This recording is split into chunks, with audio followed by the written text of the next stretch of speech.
এখন যেমন ধরুন কেউ কিছু কইলে, এই তুমি এই কাজ করতেছো কেন, মানুষ বাধা দিলে এই লুটপাট করছো কেন, বাধা দিলে বলে তুমি আওয়ামী লীগের দোসর, বলে না? ট্যাগ একটা লাগাই দেয়, তাহলে ভাঙচুর লুটপাট করতে গেলে কেউ আর কিছু বলে না, বললে ওই ট্যাগ লাগাই দেয়। কি লাগাই দেয়?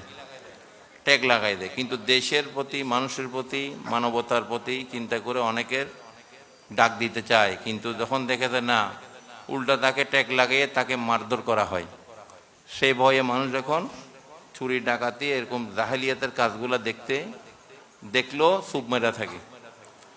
ঠিক না?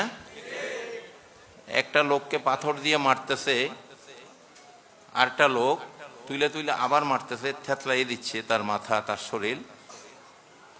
100 জনের উপরে লোক খালি ভিডিও করতেছে মোবাইল দিয়া।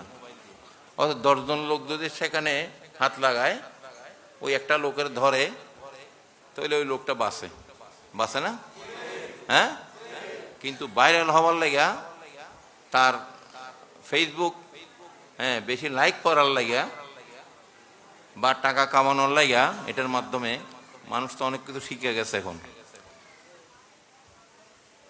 ওই লোক মরলে মরুক, সমস্যা নাই, আমার এখানে টাকা জমা হইলে হইল। তো মানুষের ভিতরে যে মানবিকতার স্তর কোন পর্যায়ে নামে গেছে।